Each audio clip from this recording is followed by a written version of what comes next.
Hi hello నమస్తే welcome back Purni YouTube express. ఈరోజు మన స్పెషల్ వీడియో ఏంటంటే ఇన్స్టెంట్ బ్రేక్ఫాస్ట్ చేసి చూపించబోతున్నాను. మార్నింగ్ టైంలో హడావిడి లేకుండా జస్ట్ 15 నిమిషాల్లో ఈ ఊతప్పం చేసి ఇవ్వండి. పిల్లలకి పెద్దలకి అందరికీ నచ్చుతుంది. మనం ఇంట్లో సేమియా ఉప్మా చేసిన, ఉప్మా రవ్వతో ఉప్మా చేసిన పిల్లలు తినరు, మారం చేస్తూ ఉంటారు కదా. అలాంటప్పుడు ఆ రెండింటితో ఊతప్పం చేసి ఇవ్వండి. ప్లేట్ ఖాళీ చేయాల్సిందే, అంత బాగుంటుంది.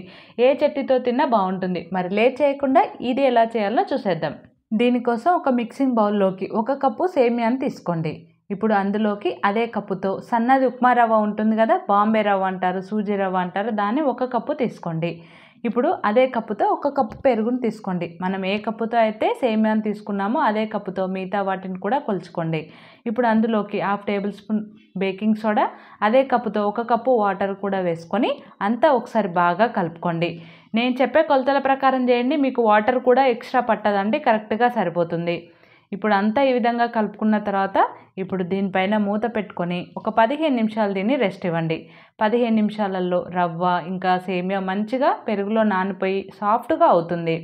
చూడండి, 15 నిమిషాల తర్వాత చూడండి మంచిగా నానిపోయి కొద్దిగా గట్టిగా అయింది. చూడండి, పిండి కన్సిస్టెన్సీ అనేది ఇదే విధంగా ఉండాలి. మీకు కనుక కొద్దిగా గట్టిగా అయింది అనిపిస్తే మరి కొద్దిగా వాటర్ వేసుకొని ఈ కన్సిస్టెన్సీలో కలుపుకోండి. నాకైతే కరెక్ట్గా సరిపోయిందండి, వాటర్ ఏమీ వేసుకోలేదు, ఇక్కడ కరెక్ట్గా సరిపోయింది. ఇప్పుడు ఇందులోకి కట్ చేసుకున్న ఒక ఉల్లిగడ్డ ముక్కలు, అలాగే 1/2 టేబుల్ స్పూన్ ఉప్పు, 1/2 టేబుల్ స్పూన్ జీలకర్ర వేసుకొని కలుపుకోండి. మీకు కావాలంటే క్యారెట్ తరుగు కూడా వేసుకోవచ్చు, కొద్దిగా కొత్తిమీర కూడా వేసుకోవచ్చు. పూర్తిగా ఆప్షనల్, నచ్చితే వేసుకోండి.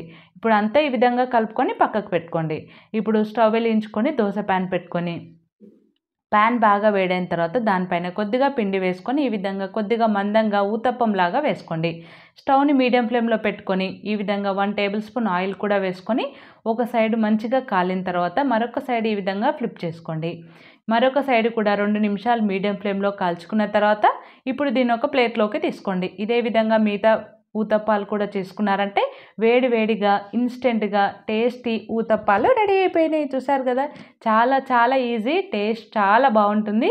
పిల్లలకి పెద్దలకి అందరికీ నచ్చుతుంది. మనకి చేయడం కూడా చాలా ఈజీ అండి, అన్నీ ఇంట్లో ఉండే వాటితోనే చేసుకోవచ్చు. జస్ట్ 15 నిమిషాల్లో అయిపోతుంది. చూసారు కదా, చూస్తుంటేనే చాలా టెంప్టింగ్గా ఉంది కదా, టేస్ట్ చాలా బాగుంటుంది. మరి తప్పకుండా ఈ ఇన్స్టెంట్ రెసిపీని ట్రై చేసి ఎలా వచ్చిందో నాకు కామెంట్ చేయండి. మరి ఈ వీడియో నచ్చితే లైక్ చేయండి, షేర్ చేయండి. మరిన్ని మోర్ ఇంట్రెస్టింగ్ వీడియోస్ కోసం పూర్ణి యూట్యూబ్ ఎక్స్ప్రెస్ ఛానల్ని సబ్స్క్రైబ్ చేసుకోండి. Thanks for watching. Bye bye.